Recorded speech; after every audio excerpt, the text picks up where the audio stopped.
बिस्मिल्लाहिर्रहमानिर्रहीम, अस्सलाम वालेकुम। प्रोग्राम मुकाबले के साथ मैं हूं सरवत वलीम। रऊफ क्लासरा, आमिर मतीन साहब हमारे साथ मौजूद हैं। पैनमा केस, वज़ीर आज़म के साहबजादे हुसैन नवाज ने JIT के 2 मेंबरान पर एतराज़ उठा दिया। सुप्रीम कोर्ट में दरख्वास्त दायर कर दी गई है, जिसके मुताबिक स्टेट बैंक और SSCP के मेंबरान परवेज मुशर्रफ और PTI के करीबी लोग हैं। सुप्रीम कोर्ट के अमल दरामद बेंच ने दरख्वास्त के समाअत के लिए 29 मई बरोज पीर का दिन मुकर्रर कर दिया। लेकिन आखिर वजह क्या है कि नून लीग ने सुप्रीम कोर्ट की तरफ से नामजद मेंबरान पर अदमे एतमाद जाहिर कर दिया। इस सारे मामले पर इन मेंबरान के हवाले से 10 साल पुरानी कहानी रऊफ क्लासरा और आमिर मतीन साहब की जुबानी ही सुनेंगे। प्रोग्राम के जब हम दूसरे हिस्से की जानिब मूव करेंगे तो पाकिस्तान की खारजा पॉलिसी की नाकामी पर बात करेंगे कि आलमी सतह पर पाकिस्तान को इन चंद दिनों में 3 बड़े झटके लगे हैं। नाकामी की एक और कहानी सामने आ गई। सऊदी अरब में प्राइम मिनिस्टर ऑफ पाकिस्तान के साथ होने वाला शर्मनाक सलूक हो या फिर ह्यूमन राइट्स के चेयरमैनशिप के इलेक्शन की नाकामी हो,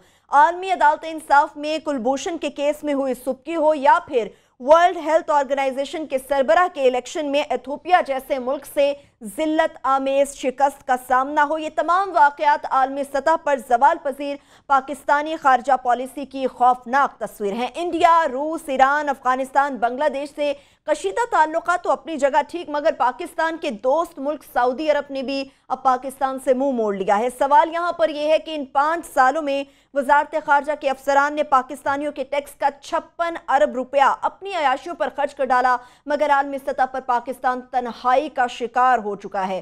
प्रोग्राम के जब हम तीसरे हिस्से की जानिब आगे बढ़ेंगे तो रियासत बहावलपुर की बात करेंगे, जो पाकिस्तान में शामिल होने से पहले हिंदुस्तान की अमीर तरीन रियासतों में शुमार की जाती थी। कायद आज़म मोहम्मद अली जिन्ना ने मोहसिन पाकिस्तान का खिताब पाने वाले नवाब ऑफ बहावलपुर पंजम की आज 85वीं बरसी है। बहावलपुर के नवाब सादिक मोहम्मद खान अब्बासी पंजम के पाकिस्तान के लिए खिदमत किया थी और उनकी रियासत के लोग आज किस किस्म के हालात में हैं, कैसे गुर्बत का शिकार हैं, इनकी खिदमत और तमाम डिटेल्स आपके सामने रखेंगे। इसके साथ साथ तेल की कीमतें और लाइन लॉसेस कम होने के बावजूद गर्दशी कर्जा 401 अरब रुपए से तजावुज किस तरह से कर गया, आज के पब्लिक अकाउंट्स कमेटी की मुकम्मल तफसीलात भी पेश करेंगे। और गुज़िश्ता रोज़ ये खबर भी सामने आई थी कि बेटे को नौकरी ना मिलने पर वजारती दाखिला के लोअर ग्रेड के एक मुलाजिम की जानिब से खुदकुशी कर ली गई। क्या आप पाकिस्तान में वालिदैन अपने बच्चों को नौकरी दिलवाने के लिए इस किस्म के हद तक जा सकते हैं, खुदकुशी की जाएगी, आखिर पाकिस्तान के डिटेल से इस पे बात करेंगे। सबसे पहले आमिर साहब, JIT के हवाले से बात करेंगे।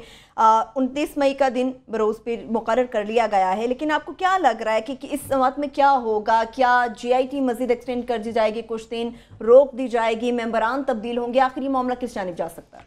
ये तो अदालत पे मबनी है कि वो क्या करते हैं, मगर ये जो एतराज़ किया है JIT के 2 मेंबरान से, पहली बात तो ये कि सुप्रीम कोर्ट के इस बेंच ने किया है, ये आपने हमने नहीं। और इमरान खान ठीक कह रहे हैं कि एतराज़ तो PTI को होना चाहिए था कि जनाब ये जो है मेंबर्स हैं, क्योंकि प्राइम मिनिस्टर अभी उनका इख्तियार है, उनके अंडर है ये इदारे, तो शायद वो इन्फ्लुएंस ना कर लें। तो उल्टा इन्होंने इतराज़ कर दिया, और इतराज़ भी बड़ा फ्रिवलेस है कि जनाब इनका मुशर्रफ से ताल्लुक़ था या PTI के 2 मेंबरान का ताल्लुक़ था। सरकारी मुलाजिम जो भी 20वें, 21वें, 22वें ग्रेड में हैं, वो पिछले 30 साल में सारी गवर्नमेंटों के अंडर काम करते रहे हैं। कोई मेंबर है जिसने, कोई सरकारी मुलाजिम जिसने मुशर्रफ के दौर में जो 22वें ग्रेड में या 21वें में है जिसने काम नहीं, जाहिर है 30 साल से वो नौकरी कर रहे हैं, तो सारे ही जो है मुलाजिमीन जो है सरकारी जो है सीनियर, उन्होंने सब गवर्नमेंट्स में मियाँ साहब के दौर में भी काम किया है, पीपल्स पार्टी के दौर में भी किया है और मुशर्रफ के दौर में भी किया है। तो ये बड़ा फ्रिवलेस सा जवाब है। असल वजह क्या है? असल अब उस पर क्यास किया जा सकता है कि असल क्या है। बात यह है कि तनाज़ुर ये है कि जब जो फैसला गया 5 मेंबर बेंच ने जो फैसला दिया था, उसमें ये इशू था कि 5 मेंबर हजरात ने ये TOR जो दिए, मैं दोबारा लोगों को याद कराना चाहता हूँ, court order sorry court order जो था, उसके अंदर उन्होंने ये जिक्र किया है TORs में कि जनाब ये पता किया जाए कि ये इन बच्चों ने, हसन और हुसैन ने इतनी छोटी उम्र में इतनी दौलत कैसे इकट्ठी कर ली। उसके अंदर मैं उसमें से पढ़ रहा हूँ कि जनाब ये बेरर सर्टिफिकेट ये फ्लैट्स में कैसे तब्दील हो गए, जनाब ये हिल मेटल और फ्लैगशिप जो कंपनियाँ ये कैसे बनी, और ये वालिद साहब को, प्राइम मिनिस्टर को, उनके बच्चों ने इतने 84 करोड़ रुपए के गिफ्ट जो हैं वो कैसे दे दिए। ये थे तो प्रॉब्लम वहां ये था कि क्योंकि ये 184/3 के तहत 184(3) के तहत सुप्रीम कोर्ट में ना तफ्तीश हो सकती थी ना क्रॉस क्वेश्चनिंग हो सकती थी। उसके बावजूद 2 जजों ने फैसला दे दिया, इन्होंने सही करेक्ट किया, 3 ने होल्ड पे रखा कि हम मजीद तफ्तीश JIT में ये क्रॉस क्वेश्चनिंग भी करवाएंगे और हम जो है ना ये तफ्तीश भी करवाएंगे। अब जब ये तफ्तीश हो रही है इन चीज़ों की, तो इन्होंने ये शोर मचा दिया कि 2 मेंबरान के ऊपर क्वेश्चन कर दिया है। बात ये तफ्तीश तो होनी है, ये हमें नज़र आ रहा है। और उसमें जो तलाल चौधरी साहब के मुख्तलिफों के बयान आ रहे हैं ना कि जनाब वो तो फॉरेन नेशनल्स हैं और वो जो है उनसे तो ये नहीं कुछ चीज़ें पूछी जा सकती। तो मैं समझता हूँ कि इन्होंने गौर नहीं किया कि कोर्ट ऑर्डर में 5 मेंबर बेंच ने 187/2 187(2) के तहत इख्तियार दिया है। हम जिक्र इस प्रोग्राम में कर चुके हुए हैं। ज़ाहिर हम वकील नहीं हैं, मगर हम बुकला से मशवरे करते हैं जजों से, पुराने से पूछ के।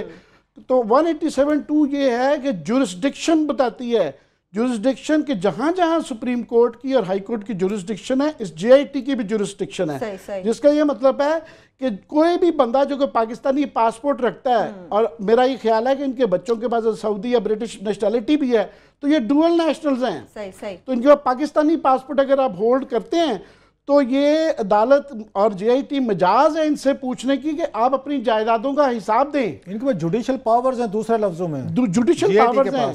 और दूसरा ये कि ये नहीं कह सकते कि हम बाहर हैं, उनसे भी, उनके वालिद साहब से भी पूछ सकते हैं कि आप अपने बच्चों के एहसासे दें, ना सिर्फ के जो पहले बताए हुए हैं कि बाकी एहसासे क्या हैं। डिटेल्स इन्होंने आपको याद है सुप्रीम कोर्ट की प्रोसीडिंग में ये क्वेश्चन आता रहा कि जनाब आसिफ सईद खोसा साहब ने पूछा था कि आप बताएं कि कतरी इस खानदान के साथ आपके और क्या क्या कारोबारी ताल्लुकात रहे और क्या क्या बिजनेस डील्स होती रही। वो लिफाफा बंद करके दे दिया गया था, वो अदालत के पास पड़ा गया, वो पब्लिक नहीं किया गया। मगर इसके अंदर अदालत ये कह चुकी है कि हम इनसे इनके बाकी एहसासों के मुतल्लिक भी पूछेंगे। अभी तो ये 4 फ्लैट्स के ही नहीं समझाया पा रहा ना। तो मेरा ख्याल है, मेरा कयास है कि इनसे पूछा जा रहा है JIT के जनाब बताएं हुसैन साहब आपके पास और क्या क्या जायदादें हैं, ना सिर्फ हुसैन से, दोनों बच्चियों से और दोनों बच्चों से। तो मेरा काफ़ी कयास है कि इसके अलावा काफ़ी जायदादें होंगी जो कि बताना पड़ रही हैं इसमें, बताना पड़ेंगी और वो हिचकिचा रही हैं।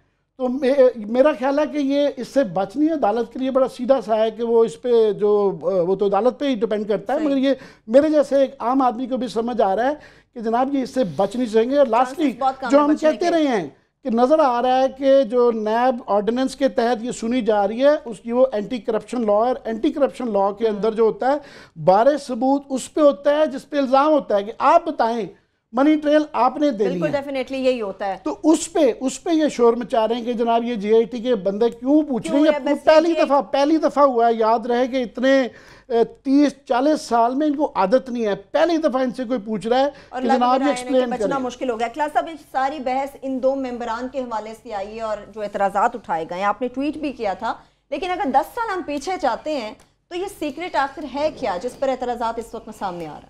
मैं सीक्रेट पे आता हूँ। बड़ी इंटरेस्टिंग स्टोरी है कि जिन मेम्बरान पे 1-2 पे कुछ मैंने होमवर्क किया है, कोई बैकग्राउंड इन्फॉर्मेशन इकट्ठी की हैं, वेरी स्टॉटलिंग इन्फॉर्मेशन, सनसनीखेज कुछ इंकशाफात हैं जो आपकी मुस्कुराहट बता रही है, मैं शेयर करूँगा। मैं जब आप कंफर्म खबर हो ना आपके पास, तो फिर ऐसी मुस्कुराहट रिपोर्टर के मुंह पे आ जाती होती है।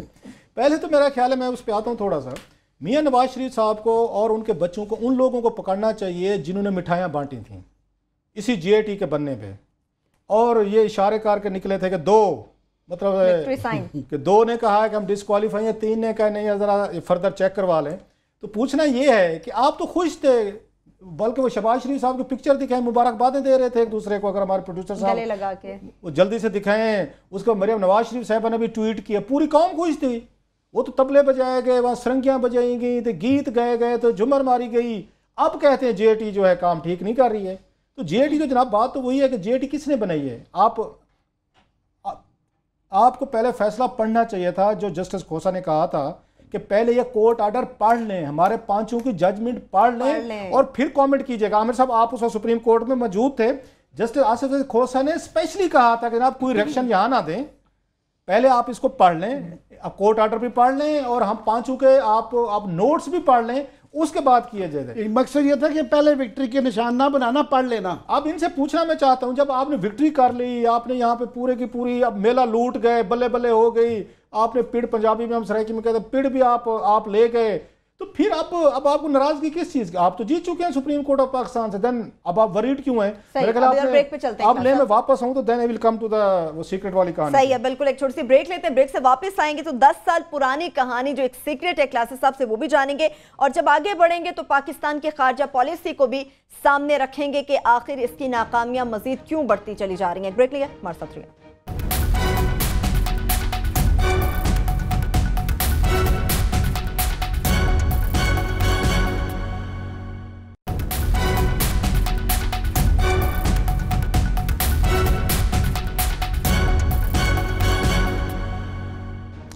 ब्रेक के बाद एक बार फिर से प्रोग्राम में हम आपको खुश आमदीद कहेंगे। क्लासेस साहब, आप 10 साल एक सीक्रेट है पहले का जो हमारे साथ शेयर, मैं अभी आता हूँ 10 साल बड़ा अहम सीक्रेट है, शेयर करता हूँ।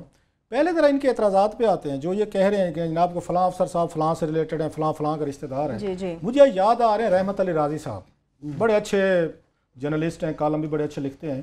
वो जब भी CSS अकेडमी में आता था, नया बैच आता था ना सर, वहाँ पे इलेक्ट हो के सेलेक्ट हो के इन ब्यूरोक्रेट्स का, बाबूज का, वो सबसे पहली जो स्टोरी आती थी वहाँ पे उन दिनों में, वो जंग में लिखते थे, उनकी एक्सक्लूसिव स्टोरी और बेहतरीन रिसर्च की हुई, वो रहमत अली राजी साहब की होती थी कि ये जो 150-200 बाबूज नए जकूटा आए हैं, इनमें से कौन कौन किस किस रिश्तेदार का, सियासतदान का, वजीर का, सेक्रेटरी का भांजा है, भतीजा है, दमाद है, बेटा है। तकरीबन 90%, अगर मैं गलत नहीं कह रहा, 90% ब्यूरोक्रेसी में इन सियासतदानों के अपने बच्चे, इनके रिश्तेदार, इनके जानने वाले और दमाद, अगर किसी का रिश्ता नहीं भी होता था तो वो दमाद बना लेते थे कि जी आप हमारे दमाद बने। ये पॉलिटिकल फैमिलीज पाकिस्तान में करती रही हैं। सो पहले तो ये समझ लें पूरी की पूरी मोस्टली ब्यूरोक्रेसी, 8-10 जो वो गरीब गुरबा हमारे जैसे पसमानदा इलाकों से जिनको कोई घास नहीं डालता था, उनको एक साइड पे करते हैं कि वो उस एलीट तबके में शामिल नहीं थे। बाकी आपको 80-90% ये तबका सारे का सारा ये अपना ही है, अपने ही लोग होते हैं। मैं उनसे रहमत अली राजी साहब पता नहीं क्यों इंटरेस्ट छोड़ गए, वो जरा किसी दिन दोबारा कौम को याद दिलवाएं कि हजूर कौन कौन किस किस का रिश्तेदार, उनके पास बड़ा डाटा था। एक चीज। दूसरी में आता हूँ, ये फरमाते हैं जनाब कि ये जो इन्होंने बंदे लगे हैं, ये मिले हुए हैं, मतलब है उनके अजीज हैं। फिर तो जनरल रहील साहब जो हैं, वो भी तो जनरल मुशर्रफ साहब के कोर कमांडर लगाए हुए थे मंगला के सर।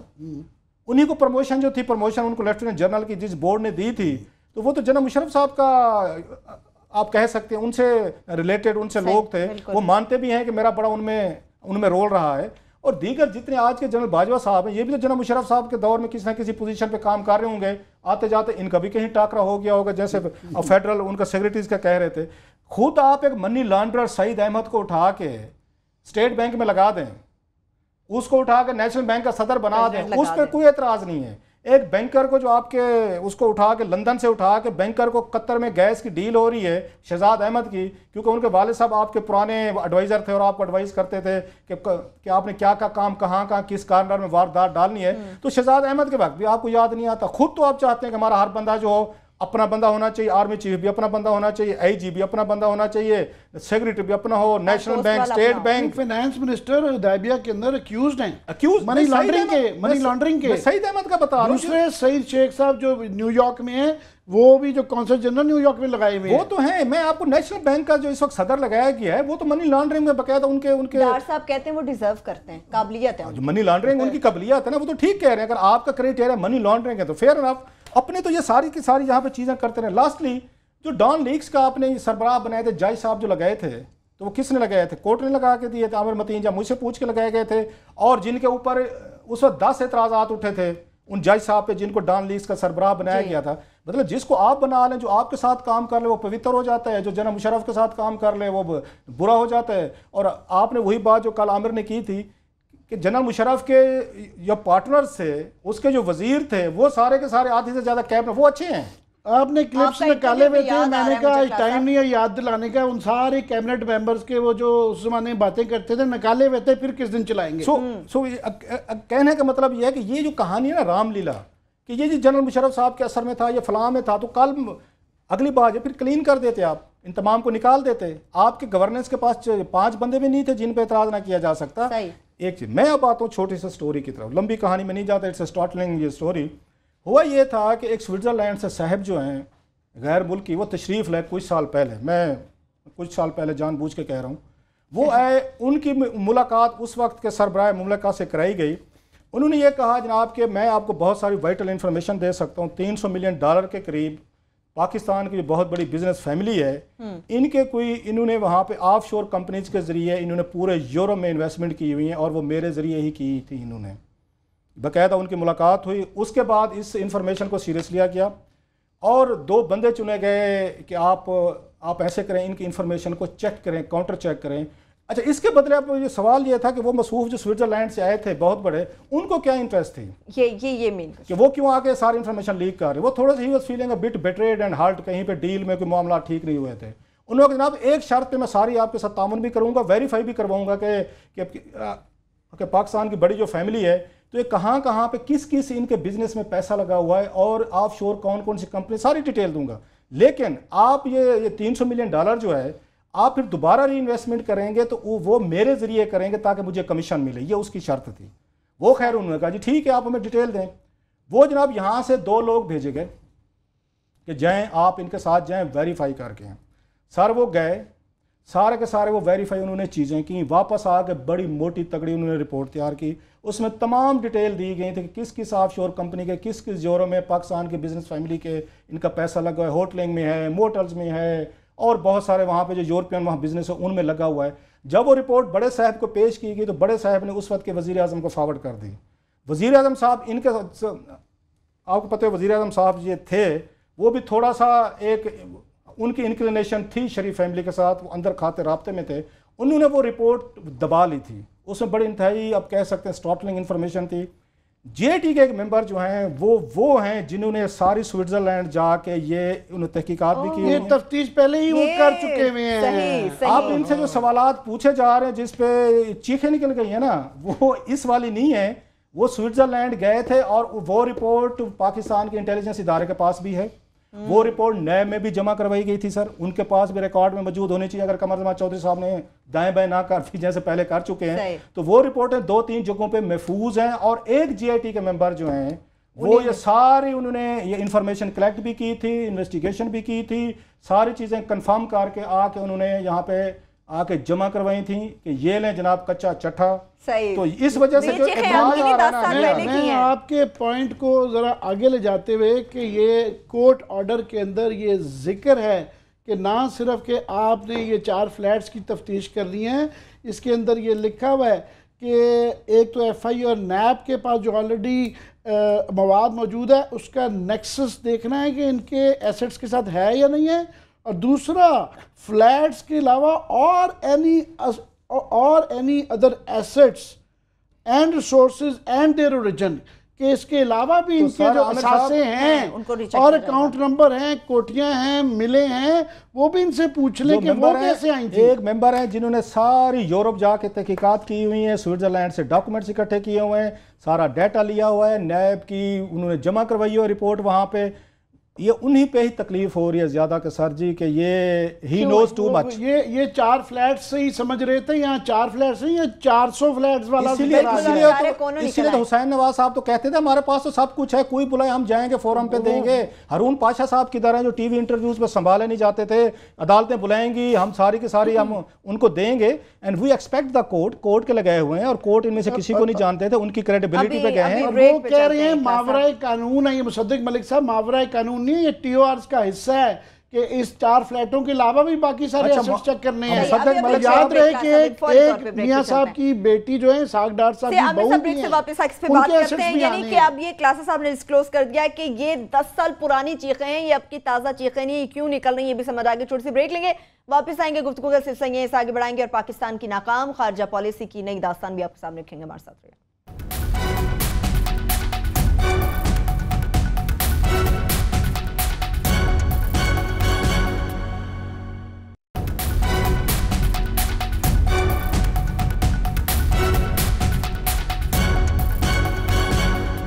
ब्रेक के बाद एक बार फिर से प्रोग्राम में हम आपको खुश आमदेद कहेंगे। पाकिस्तान की फॉरेन पॉलिसी से मुतालिक तो बात करेंगे, लेकिन जिस तरह से हम जीआईटी से मुतालिक बात कर रहे थे, हुक्मरान शरीफ खानदान जो अब इस वक्त अब बौखलाहट का शिकार है और भाग रहा है इस तमाम तर सूरत हाल से। हुसैन नवाज साहब की जानिब से खुद ये कहा गया था कि सारे सबूत, सारे फिगर, सारे रिकॉर्ड्स हमारे पास मौजूद हैं, जरूरत पड़ेगी तो सबूत सामने रखेंगे, लेकर आएंगे। वो पहले आपको क्लिप दिखाता हूं। देखिए जी, मैं आपको जब एक तरीका जो है बता चुका हूँ, तो आप उसकी जो है ना अपना मुझसे फिगर्स आप क्यों पूछते हैं? जब यानी अपना कभी जरूरत पड़ी साबित करने की तो कर दूंगा इंशाअल्लाह ताला। एक बात जरूरत पड़ेगी तो क्लास वो साबित करेंगे, बिल्कुल कोई बात नहीं बिल्कुल वो साबित करेंगे और वो साबित कर भी रहे ये हैं। हैं वो असासे, ये हैं वो जराए, जिस जराए जिसके जरिए ये विले ली गई, फ्लैट आमिर साहब खुरा जो है ना स्विट्जरलैंड की उनकी तरफ जा रहा है, जो मैंने पहले कहा था। और ये भी बताता जाऊँ, जो उस दौर के चेयरमैन नायब थे उनको भी, जो अखबारात में खबर भी आई है, उनको भी बुलाया गया था, JIT ने बुलाया था और उनसे भी क्रॉस क्वेश्चनिंग की गई थी, क्योंकि उस वक्त जब ये सारी इन्वेस्टिगेशन के लिए अफसर भेजे गए थे स्विट्ज़रलैंड, उस वक्त वही चेयरमैन थे यहाँ पे। लिहाजा आई होप एक्सपेक्ट वो चीज़ें जब सामने आएगी हम करेंगे कि उनसे ये क्वेश्चन भी किया गया होगा कि वो बताएं जी वो नायब की रिपोर्ट किधर है, जिसमें सारी उधर उधर से नायब को जो रिपोर्ट जमा करवाई गई थी, वो नायब की नहीं थी, नायब को रिपोर्ट जमा करवाई गई थी कि ये लें, इस पे तहकीकात बढ़े। तहकीकात नहीं बढ़ सकी, वो स्टोरी किसी दिन और के लिए रख ले, उसके पीछे भी कहानी है। सही है क्लास साहब, ये तो अंदर के हालात हो गए ना। अब जरा आमिर साहब, हम खारजा पॉलिसी की, पाकिस्तान के खारजा पॉलिसी की बात करते हैं। पाकिस्तानियों के टैक्स हासिल कर सकते हैं, 56 अरब रुपया खर्च कर सकते हैं, मगर पाकिस्तान को आलमी सतह पर किसी जगह पे नहीं खड़ा कर सकते। हम तनहा खड़े हो गए हैं। सिर्फ ये वजारत खारजा के फेलियर्स नहीं है, ये प्राइम मिनिस्टर खुद जो है उनके पास पोर्टफोलियो है फॉरेन मिनिस्टर का, तो ये गवर्नमेंट के और ख़ास तौर पे प्राइम मिनिस्टर इसकी ज़िम्मेदारी उनको लेनी पड़ेगी कि पिछले चंद दिनों में हमें 3 बड़े बैनुल-अक़वामी फॉरेन अफेयर्स से रिलेटेड झटके लगे हैं। तीसरा कौन सा है? पहला सबसे तो कुलभूषण यादव वाला लगा कि हमने कुलभूषण यादव पकड़ के दुनिया को ये बावर कराना चाह रहे थे कि जनाब ये देखें, हम जो कहते हैं ये हमारे यहाँ बलूचिस्तान के अंदर भी ये सेबोटाज कर रहे हैं और ये फाटा में भी कर रहे हैं और ये तालिबान में मिले हैं, तो ये देखें हमारे पे इल्ज़ाम लगता है, मगर हम तो खुद विक्टिम हैं। ये उल्टा वो इस तरीके से केस हैंडल किया गया कि वो लग रहा है कि जनाब हम बड़े जालिम सफाक लोग हैं कि एक कुलभूषण यादव जैसा मासूम सा आदमी जो है हमने पकड़ के उसको ट्रायल प्रॉपर नहीं दे रहे और उसको कॉन्सुलर एक्सेस नहीं दे रहे और रिश्तेदारों से नहीं मिलना चाह रहे और उसको फांसी लगा रहे हैं। ये बहरहाल उसका जो भी कानूनी मामले पे नहीं जा रहा, ये उसकी सियासी और डिप्लोमेटिक जो परसेप्शन बन गई वो ये बन गई है। और अटॉर्नी जनरल साहब को मैं सुन रहा था कि उनसे पूछा गया कि जनाब आप इतने अहम केस पे क्यों नहीं साथ गए, तो उन्होंने कहा वो मेरा लाहौर के अंदर एक इम्पॉर्टेंट केस था, नेशनल इंटरेस्ट से ज़्यादा पर्सनल इंटरेस्ट ज़्यादा इम्पॉर्टेंट था। ये तो कुलभूषण यादव। उसके बाद अभी ये सऊदी अरेबिया का जो फियास्को हुआ है, हम चाह रहे थे कि उसका हमें जवाब दिया जाए कि वहाँ प्राइम मिनिस्टर ने जाके जो अपनी पोजीशन थी ईरान और सऊदी अरेबिया को जो बैलेंस करने का हमें कहा गया था करेंगे, और वहाँ पे जो एजेंडा टोटली एंटी टेररिज्म का बताया गया था वो बनने की बजाय वो एंटी ईरान बन गया। तो इतनी बड़ी जो कि हमारी फॉरेन पॉलिसी की पिवट रही है बैलेंस करना सऊदी अरेबिया ईरान में, अगर वो तब्दीली आ गई है तो उस पर उन्होंने एक स्पीच करनी थी। वो हमें अभी भी नहीं बता रहे कि उन्होंने वो क्यों स्पीच नहीं की, क्या या अमेरिका के कहने पे नहीं की या सऊदीज़ के कहने पे नहीं की, या हमारी अपनी मूड चेंज हो गया, क्योंकि इसमें कोई शक नहीं है कि वो स्पीच शेड्यूल्ड थी और नहीं हुई। बाकी मैं इतला दे दूं कि तमाम सरकारी डिपार्टमेंट्स को रिलेटेड अलर्ट किया गया था, नोटिस पे थे वो कि जनाब इस वक्त तकरीर होगी, PTV का सारा स्टाफ बैठा हुआ था। तो हमारे वहाँ पे जो दोस्त हैं वो कहते हैं जनाब हमें तो कहा गया था कि इसको स्पीच को इस तरीके से दिखाना है कि भुट्टो साहब की 1974 की लोग भूल जाएं कि हमने तस्खीर कर लिया समिट मीनार की तरह, जो है ना वो वाला 1974 वाला इस्लामिक समिट, तो इसकी तस्खीर की पूरी प्लानिंग हुई भी थी, हम तो स्टैंड बाय बैठे हुए थे यहाँ पे। तो वो तकरीर का अभी तक जवाब नहीं दे रहे, ना पार्लियामेंट को, ना मीडिया को, ना किसी को अभी तक वो नहीं आया। अब ये लेटेस्ट झटका लगा है कि सानिया निश्तर जो हैं कि जो कि ज़ाती तौर पे मेरा ख्याल बड़ी उनकी कंट्रीब्यूशन है, काबिल हैं, मगर ये मुल्क को एक किस्म का झटका लगा है कि उनको जो है ये WHO का हेड बनना था, यूनाइटेड नेशंस का, बहुत ही यूनिसेफ और बाकी इदारों की तरह ये बहुत ही इंपॉर्टेंट होता है। और पाकिस्तान जैसे मुल्कों के सेहत के जब बहुत मिसाइल हैं, हम बड़े रेलेवेंट केस नामे ये तासुर दिया गया था कि जैसे वो जीत रही हैं, ये काफ़ी दिन से चल रहा था। और वो ना सिर्फ कि हारी हैं, बहुत बुरे तरीके से हारी हैं कि हमें 185 जो वोट पड़े उसमें सिर्फ 38 उनको वोट पड़े और वो पहले राउंड में ही फारिग हो गई। 185 में से 38। और इथियोपिया के जो जीते हैं उनको 133 वोट, इनसे तकरीबन 100 ज़्यादा हो गए आमिर साहब, इनसे 100 ज़्यादा। और उसमें मज़ीद ये बुरी बात ये थी कि वो जो दोनों थे वो शायद प्राइवेट कैंडिडेट थे, वो बरतानिया के या इथियोपिया के ऑफिशियल कैंडिडेट नहीं थी। इनको पाकिस्तान ने अपना ऑफिशियल कैंडिडेट बना लिया हुआ था और उसके बाद इतनी लॉबिंग हमें बताया गया कि जी हो रही है, बड़ी मेहनत हो रही है। तो जिस तरह हमें पहले हम बताते रहते हैं कि ह्यूमन राइट्स की काउंसिल का याद है ना कि पाकिस्तान की मेंबरशिप इतने सारे मेंबर्स में एक भी नहीं, छोटे छोटे भूटान का भी मेंबर सिलेक्ट हो गया था, हमारा एक मेंबर ही सिलेक्ट हुआ था। उसके बाद यूनाइटेड नेशंस में ये दूसरा झटका लगा है। तो मैं सिर्फ ये कहूँगा कि ये सस्ती शहरत जो अगर देखें सोशल मीडिया पे कि जी वहाँ कल्चरल एक्टिविटीज़ हो रही हैं, डांस हो रहे हैं, फलाना हो रहा है। आप क्या बता रहे थे कितने पैसे खर्च हुए थे रिसेंटली? $1 लाख लगाए गए थे, फिल्म फेस्टिवल करवाया न्यूयॉर्क में, $1 लाख। और वहाँ पे जो बड़े अफसर हैं न्यूयॉर्क में, सारे पाकिस्तानियों ने ही आपस में रिश्तेदारों ने बैठ के सबने देखे और कोई इम्पैक्ट नहीं हुआ। अपना फ्लैट उन्होंने रेनोवेट करवाने के लिए, बहुत बड़ी शख्सियत है न्यूयॉर्क की, हमारे ये कॉन्सुलेट की, $60,000 की रेनोवेशन करवाई जी अपने तो फ्लैट के लिए। पैसा देखें मैं तो कह रहा हूं कि ये और लॉबिंग देख लें, अब स्टेट ऑफ अफेयर्स है ये। आप इसमें कह लें कि हमारे सफारत खानों का कितना इसके अंदर और 55 बिलियन फॉरेन ऑफिस की क्या कोताही रही है, गवर्नमेंट की कोताही रही है। समबडी शुड एक्सप्लेन, हमें बता दिया जाए कि हमारे टैक्स पेयर्स की पैसा है और ये जो हमारी अब बेइज्जती करने का मजाक ही बन गया है। कोई सऊदी अरेबिया में चपेड़े मार जाता है हमें, कोई न्यूयॉर्क में चपेड़े मार जाता है। अब तो थोड़ी ये कोई बाइज्जत मुल्क है, न्यूक्लियर कंट्री है, फलाना है। हमें एक तरफ तो बड़े दावे किए जाते हैं, एक तरफ ये हाल हो गया है कि ये totally I think it is an insult to this country. बाकी क्लास साहब एक्सप्लेन करेंगे। मेरा तो बहुत दिल जला हुआ है। लास्ट में कह दूं तो इसका मतलब ये है कि हमारे अंदर तो चलो नहीं था, हमारी पार्लियामेंट में इतना हमारा अथॉरिटी नहीं थी। हम ये कह सकते हैं कि दुनिया के उन मुल्कों ने जिन्होंने इथियोपिया के बंदे को अपना बना लिया है, हमें इसलिए नहीं बनाया कि जिस मुल्क के वज़ीर आज़म के खिलाफ करप्शन पे investigation supreme court of Pakistan के आर्डर पे होनी चाहिए, उस मुल्क के शहरी को हम क्यों यहाँ पे यूएनओ की सीट पे बिठा दें? उसका प्राइम तो मिनिस्टर दुनिया भी के अपने उनके अपने मॉरल ग्राउंड से हमारे यहाँ तो मसला ही कोई नहीं है ना। हमारे तो जब तक कोई लीडर चोरी, डाके, कोई स्कैंडल, कोई नैब, जेल, कोई फ्रॉड, कोई तौहीन अदालत, इन चक्रों में ना हो तो उसको तो वोट ही आवाम नहीं डालती। हो सकता है दुनिया रिएक्ट किया होगा जनाब ये इस काबिल नहीं है ये लोग के जो बैठ के वो कहते बातें, वो करोड़ों की दुकान पकौड़ों की बातें किसी से सुन लें। हम जी दुनिया के सबसे बड़े मुस्लिम मुल्क, हम जी एटॉमिक पावर, हम का जो हशर हुआ इन 4 सालों में कि सऊदी ने भी चपेड़े मारी हैं। भुट्टो साहब क्या बात कर रहे थे, 35 मुल्क आए थे उस वक्त यहाँ पे जो इस्लामी सरबराही काउंसिल होती, 35 मुल्क उनकी तरह थे। यहाँ 35 मुल्क बैठे थे और हमारा वज़ीर आज़म की नज़र नहीं आता। सो दुनिया में तो अल्लाह के फजल से हमारे जो बाबूज हैं जकूटे जिन फॉरेन ऑफिस के बड़े जकूटे बन गए में से, इन्होंने 55 बिलियन रुपीस पिछले 5 सालों में खर्च किया है फॉरेन ऑफिस किया।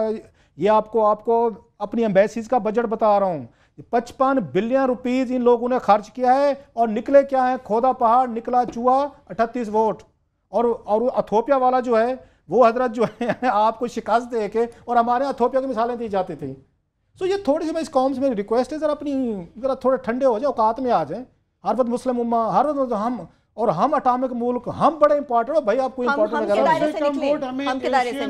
मुस्लिम उम्मा नहीं दिए हैं। ठीक है, अभी क्लास साहब हम ब्रेक पे जाना होगा। जब ब्रेक से हम वापस आएंगे तो बताएंगे आपको कि पब्लिक अकाउंट्स कमेटी में गर्दिशी कर्जों के हवाले से क्या इंकिशाफात मजीद सामने आए हैं, हम इस वक्त किस सूरत हाल में खड़े हैं। इसके साथ साथ आपको बहावलपुर से मुतालिक भी बताएंगे कि रियासत बहावलपुर जो कि हिंदुस्तान की अमीर तरीन रियासतों में शुमार की जाती थी, आज वहां के लोग किन हालात में अपनी जिंदगी गुजारें। ब्रेक में हमारे साथ रहिए।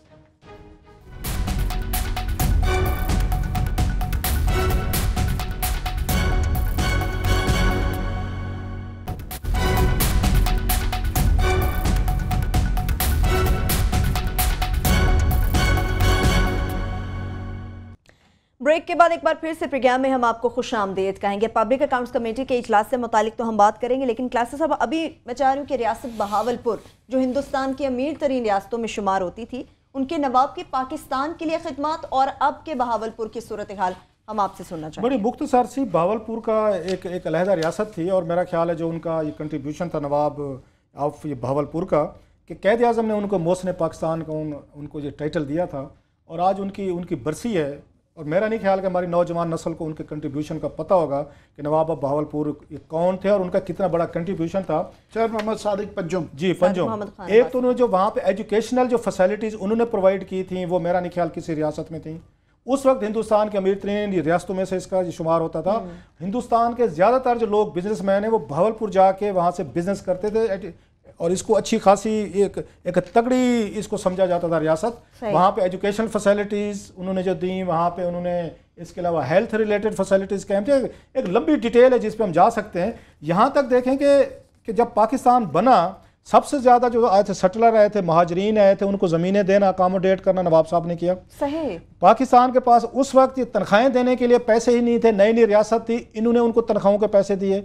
इन्होंने कैद आज़म साहब के पास गाड़ी नहीं थी इस्तेमाल करने के लिए, उन्होंने अपनी जो गाड़ी थी वो थी जी। और जब कैद आज़म के आखिरी दिन थे ज़ियारा से इनको वापस लाया गया कराची, तो रहने के लिए कैद आज़म के पास जो है कोई सूटेबल प्लेस नहीं थी। कैद आज़म गवर्नर हाउस जाके रहना नहीं चाहते थे, तो वो इन्हीं का बंगला कराची में उनको दिया गया था कि आप उसमें रहें। और प्लस जो अहम चीज़ें थी कि स्टेट बैंक ऑफ पाकिस्तान को करेंसी के इजरा के लिए 12 मन सोना दिया था रियासत बहावलपुर ने, और पाकिस्तान बनने के बाद पाकिस्तान के खजाने में 10 करोड़ रुपए जो है नवाब ऑफ बहावलपुर ने जमा करवाए थे। और इन्होंने जैसे मैंने कहा कि अच्छे खासे स्कूल बनाए, कॉलेजेस बनाए, स्कॉलरशिप दिए, ये चीज़ें थी। और 1 लाख से ज़्यादा महाजरीन को उस वक्त इन्होंने वहाँ पे आके सेटल भी किया, ज़मीनें भी दी, और सबको यहाँ पे बहावलपुर के अफवाज जो हैं वो पाकिस्तान में ही शामिल कर दी गई थी, और 2 करोड़ रुपए उनके साथ उनकी तनख्वाह के लिए भी दिए गए थे। इससे अंदाज़ा करें ये कितनी बड़ी अमीर ये रियासत थी जिन्होंने आके इनके साथ अलायंस किया।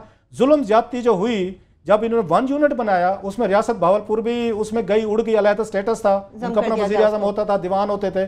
जब इन्होंने बहाल किया, जो हमारी ब्यूरोक्रेसी या पॉलिटिकल एलीट को दें, जिन्होंने धोखा किया उनके साथ, बहावलपुर रियासत के साथ, लोगों के साथ, इन्होंने जब बाकी सूबे बहाल किए, इन्होंने रियासत बहावलपुर का अलहदा स्टेटस बहाल नहीं किया, जो आज तक नहीं हुआ है। वो बेचारे लड़ते रहे, बल्कि यहाँ पे जो आपका 73 का कॉन्स्टिट्यूशन बना था उसमें भी बहावलपुर के नुमाइंदों ने सिग्नेचर नहीं किए थे। ये कहते हैं मुतफिका है, उन्होंने नहीं किया था कि आपने हमारा स्टेटस बहाल नहीं किया। अब मैं बताऊं वहां पे क्या हो रहा है। अगली रात ये मैं और मतीन साहब पिछले हफ्ते लाहौर में थे, ये कहानी नवाब साहब की खुद सुना दें कि बहावलपुर के लोग जो हैं लाहौर में आजकल आके वो गुर्बत के हाथों तंग होकर वो मालशें कर रहे हैं, वो वहां पे मजदूरियां कर रहे हैं, और गुर्बत के हाथों जितना सबसे ज्यादा ये ऑफिशियल फिगर दे रहा हूं कि लेस डेवलप्ड डिस्ट्रिक्ट्स इन प्रोविंस के पंजाब में सबसे ज्यादा लेस आपके डिस्ट्रिक्ट्स कौन से हैं आमिर साहब जरा सुनिएगा, ये कौमी असम्बली की रिपोर्ट है, उसमें बहावलपुर जो है ना सर ये 4थे नंबर पे है पंजाब में जो लेस डेवलप है। पहले राजनपुर, डेरा गाजी खान, लिया, बखर, मुजफ्फरगढ़, बहावलपुर, बहावलनगर एंड खुशाब, जो सबसे ज्यादा जिसने 10-12 ये मन सोना दिया था, इस वक्त तो लेस डेवलप्ड सबसे ज्यादा आपका गरीब है। हेपेटाइटिस का सुन लें सर कि हेपेटाइटिस के वहाँ पे केसेस कितने, 10% आपके वहाँ पे उनकी जो आबादी है हर ये डिस्ट्रिक्ट बहावलपुर के हेपेटाइटिस का शिकार है। ये गुर्बत की कहानी आमिर मतीन साहब खुद सुन के हैं कि बहावलपुर के लोगों के पास इस वक्त वो लाहौर मजदूरियां करने जा रहे हैं, पहले उसके बाद कराची जाते थे, जहां पूरा हिंदुस्तान के मोस्टली बिजनेसमैन जाते थे। जो इतनी अमीर रियासत थी, अल्लाह के फजल से 50-60 साल बाद उनके लोग अब वहाँ रातों को मालिश फरमा रहे हैं और दीगर क्विकली ऐड कर दूं कुछ और 2-4 बातें नवाब साहब के मुतालिक कि इनको जो है नेहरू साहब ने पूरा जोर लगा लिया था कि आप हिंदुस्तान के साथ जम कर जाएं, क्योंकि बॉर्डर भी राजस्थान का लगता था, तो उन्होंने इनकार करके उन्होंने पाकिस्तान के साथ किया। ये चीज़ें गिनवा चुकी हैं। पर्टिकुलरली बड़े रोशन ख्याल थे एजुकेशन और हेल्थ में ख़ास तौर पे। वहाँ उस ज़माने में मैट्रिक तक जो एजुकेशन फ्री थी, फ्री मेडिकल ट्रीटमेंट थी बहावलपुर में, और लोगों को अक्सर शायद ना पता हो 500 एकड़ उन्होंने ये सादिक पब्लिक स्कूल के लिए दिए, किंग एडवर्ड मेडिकल कॉलेज की ज़मीन भी उन्होंने दी, पंजाब यूनिवर्सिटी की ज़मीन भी उन्होंने दी। अगर तो जम करने से लोगों का कुछ बेहतरी कर देते तो ज़्यादा अच्छी बात थी, वरना ये जो नवाब साहब को हम मिलके आए हैं बेचारे को लक्ष्मी चौक में वो जो धक्के खाता फिर रहता, वरना फिर ऐसे नवाबी बना दिए सारे। ठीक है क्लास साहब, गुज़िश्ता रोज़ एक बड़ी दर्दनाक किस्म की खबर, जिसे हम दर्दनाक किस्म की कहानी कहेंगे, एक वालिद ने बच्चे की नौकरी के लिए खुदकुशी कर ली। क्या वालिदैन खुदकुशियाँ करेंगे फिर बच्चों को मुलाजमत? ये पाकिस्तानी लीड का पाकिस्तान। अभी मैं इमरान खान की तकरीर हम सुन रहे थे कंदकोट में, उन्होंने भी इसका जिक्र किया है। ये चौधरी निसार अली खान साहब की वजारत है, जो 2-2, 4-4 घंटे हमें आजकल सोशल मीडिया पे क्रैक डाउन के लिए बाशो तुले हुए हैं, जो खुद किसी दौर में ISI पे, आर्मी पे, ख्वाजा आसिफ साहब ने, नवाज शरीफ साहब ने, चौधरी निसार अली खान साहब ने क्या क्या तबरे नहीं पड़े पाकिस्तानी फौज और ISI पे। आज सबसे ज्यादा बड़े डिफेंडर वही बने हो सोशल मीडिया पे जनाब। जिन लोगों ने वो कहानी नहीं सुनी वो उनके लिए ये अर्ज है कि एक आदमी जो है नायब कासिद जो है रिटायरमेंट पे अपने बच्चे को लेके गया कि खुदा के लिए मेरे बाद इसको नौकरी दे दे। उन्होंने कहा जनाब रिटायरमेंट पे नौकरी तो नहीं मिलती, अगर आप मर जाएं तो फिर मिल सकती है, कानून में ये है। उसने छत से नीचे छलांग लगा के ये इस्लामाबाद में लगा दी कि ताकि उसके बच्चे को नौकरी मिल सके। तो ये वाकया एक छोटा नहीं है, दिल दहला देने वाला है, जो कि इस वक्त के पाकिस्तान की स्टेट ऑफ पाकिस्तान के हालात बेहद अफसोसनाक और दर्दनाक है। हर रोज लोग इस तरह छतों से गिर के मर रहे हैं। ठीक है, इसके क्लास का वक्त बिल्कुल खत्म हो चुका है। पब्लिक अकाउंट्स कमेटी का जो इजलास था वो आज वक्त की कमी की वजह से आपके सामने मुकम्मल तफसीलात नहीं रख सके। इंशाल्लाह कल हम गर्दिशी कर्जों के हवाले से मुकम्मल डिटेल्स आपके सामने रखेंगे। इसके साथ ही प्रोग्राम अपने इख्तिताम को पहुंचता। अपना बहुत सा ख्याल रखिए। खुदा हाफिज़।